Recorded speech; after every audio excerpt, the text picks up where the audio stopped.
Nama saya Viani Dinalisti dengan NIM E10322011037 dari Prodi Ilmu Pemerintahan PPAPK kelas A. Pada kesempatan ini saya akan memaparkan jawaban saya, yaitu tentang analisis mengenai problematika politik dan pemerintahan pada saat ini. Di penghujung tahun 2020 yang lalu, masyarakat Indonesia diharapkan pada dua kenyataan yang pahit. Di satu sisi, jumlah kasus penularan COVID-19 meningkat semakin tajam. Di sisi lain, ironisnya ada dugaan bahwa bantuan sosial atau bansos yang ditunjukkan untuk meringankan derita masyarakat akibat pandemi justru dikorupsi, dan salah satu tersangkanya Menteri Sosial saat itu, yaitu Juliari Batubara. Berbagai laporan dugaan penyelewengan bansos pandemi juga telah diterima oleh aparat penegak hukum di berbagai daerah di Indonesia. Sebelum kasus korupsi bansos COVID-19, sudah banyak kasus korupsi bansos terjadi, terutama di level pemerintahan daerah atau Pemda. Ini menunjukkan ada permasalahan struktural dalam pengelolaan dana yang rawan politisasi dan korupsi ini. Masalah dalam pengelolaan bansos.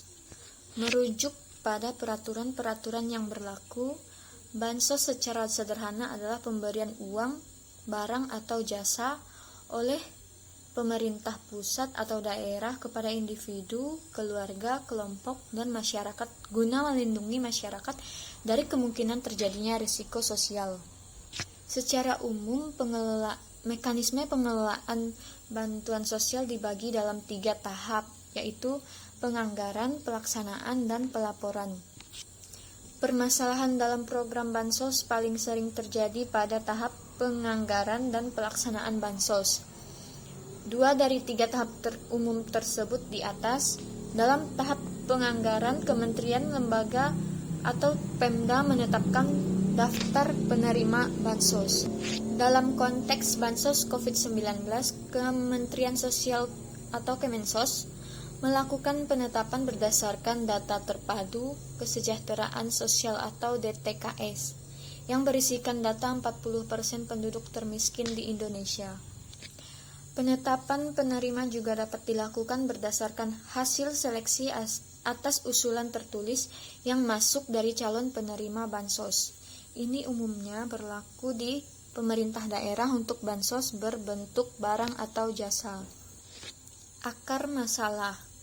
Masalah politisasi dan korupsi bansos tidak semata-mata disebabkan oleh kelemahan prosedur.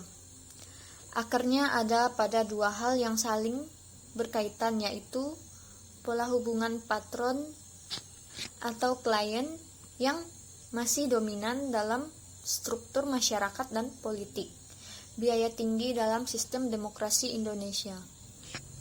Pola hubungan patron-klien adalah satu karakteristik masyarakat tradisional agraris. Upaya perbaikan pengelolaan bansos. Kuatnya aspek politik menegaskan pentingnya solusi yang tidak berkutat pada aspek teknis prosedur saja.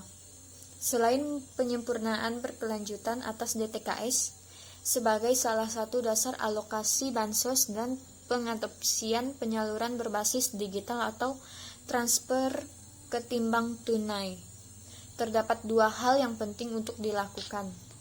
Yang pertama yaitu adalah membangun pengetahuan masyarakat terkait dengan penganggaran publik, guna meningkatkan partisipasi masyarakat dalam proses penganggaran. Dan yang kedua, perlu ada upaya serius untuk menciptakan sistem pembiayaan politik yang efektif, transparan, dan akuntabel, sehingga penyalahgunaan anggaran untuk membiayai kegiatan politik dapat diminimalisir.